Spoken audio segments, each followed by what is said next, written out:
Gary, thanks very much for having us into your store here. No problem. It's an absolutely fantastic place that you have here, and well worth the visit. If any of you from outside come into the city, this is a must stop for a wine lover. One of our interests is with champagne.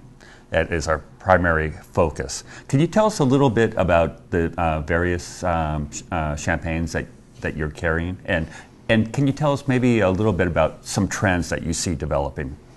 Well, trends are champagne was a gigantic seller for us many years ago, and it kind of fell off for a while as prices in champagne went up. But now with the marketplace being a little bit more reasonable again, and people understanding the quality of champagne and how festive it is, it's wonderful to have to start your evening off with champagne. So constantly people come in and they say, I want to start my day off or my evening off with champagne. What can I afford? What price range are we going to look at? I ask them right away. And the style, what are you doing with this? Is this going to be for sitting around drinking some champagne? Are you going to be having it with a particular type of food? Is it for after dinner, for dessert? Because first of all, you want to determine the style of champagne they need. Then secondly, you want to find out the price range that they can afford or feel comfortable with. And there's many styles of champagnes, as you well know. And the trend today is champagne sales, I think, are moving up about 30% more than they were about 3-4 years ago. Wow, that's amazing. Now, do you see a difference in the buying habits of champagne? You have the big houses, and then you have the artisan houses as well. And sometimes, and I look on your shelf, there's some names there that I don't even recognize. Is that a movement as well? It is a movement for us because our goal is to always be unique in the sense of finding products that nobody has found. We just went to Hiram Simon, Terry Teese's portfolio, and we tasted 120 champagnes a couple weeks ago just to find a dozen new products that we really fell in love with and offer far more price value worth than many of the products we already had or some of the products that have been on the market for years. So we're constantly looking for new products, and that's why our customer comes in the store.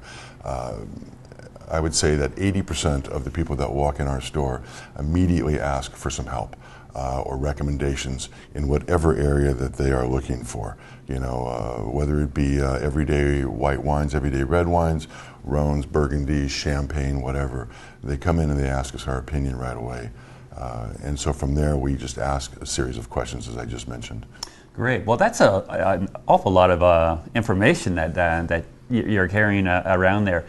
I'm assuming that besides the consumer walking through those doors, I'm assuming that, and besides the distributors, I'm assuming that you also see winemakers and owners that will come in and visit you? Oh, quite often we have winemakers in here doing comparisons.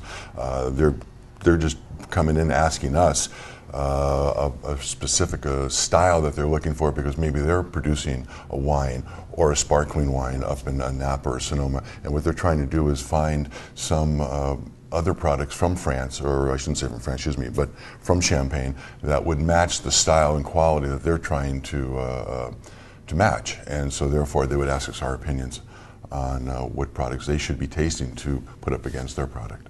The other thing I notice in this store is that you have a very attractive wine tasting table. You do tastings for consumers then as well? Every Saturday from 2 to 5:30, we do different tastings. This particular Saturday, we're doing Cabernets from Napa Valley. Next week, we'll be doing 10 wines under $10 for the valued customers.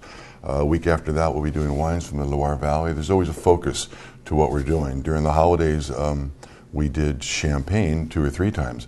We did non-vintage champagnes, we did vintage champagnes. We mixed up Grand Cru champagnes versus just some simple sparklers from an area right outside of Champagne.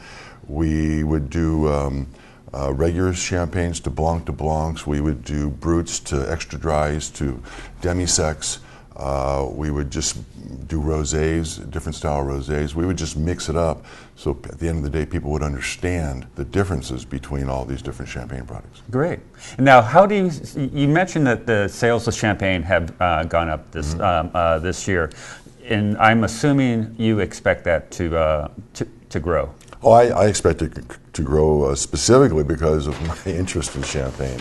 I love champagne, and so I always recommend, or my whole staff actually recommends, that we start off every festive occasion with a glass of champagne. And whether or not you've thought about it before you walked in, we always suggest it. So because of that alone, I think we're increasing our champagne sales.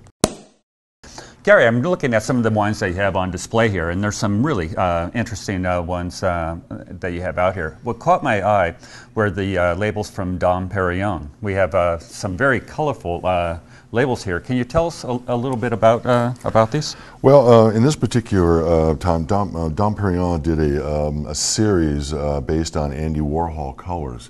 And they did these 3 labels. There's as you can see here, the yellow, the off red or salmon color, and the pastel blue. And they did it on an incredibly great vintage too. The 2002 is just one of those wonderful, true, great vintages for champagne. And they decided I think they did it once before in 2000 and now in the 2002 series. Just a dedication to Andy Warhol and his colors and his art. Great looking package, really impressive, really caught my eye right away. Going down the line here, there's a champagne here that I didn't even recognize, and I thought I was fairly up on all these new houses. Can you tell us a little bit about this? Well, you know, it's like anything else. As our customers, I mentioned to you before, come in our store and ask us our opinion of the best wines or the best champagnes that we have, can we leave them? We use our importers the same way. So we have half a dozen importers that we trust completely. And what we do is we ask, and this particular one comes from an importer called Charles Neal. And this is a Pierre Moncuy. And it's a beautiful Grand Cru Rosé, bone dry, beautiful hints of unripened cherries and unripened watermelon. Just beautifully brilliant, bright, great acidity, just great character. Wonderful way to start off any meal with, you know. But there's many styles of champagne that we could all talk about, obviously. This particular one is a rosé. They also make a Grand Cru Blanc de Blanc, which is the Chardonnay based, or 100% Chardonnay, richer, rounder, more full body on the palate. You've got your typical Brut Reserves. Then you've got your, as you said before, the lighter, more floral, the more medium toasty, the heavy, rich toasty styles.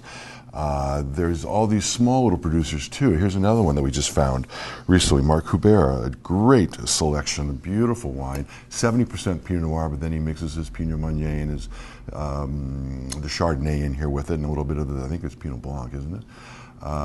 And this guy makes a beautiful product that is just bone dry, floral, crisp, just has all these wonderful characters to it. And we found this strictly through one of our importers, Hiram Simon, and with WineWise. And this is a great product to our establishment. We're selling more of that now than anything else.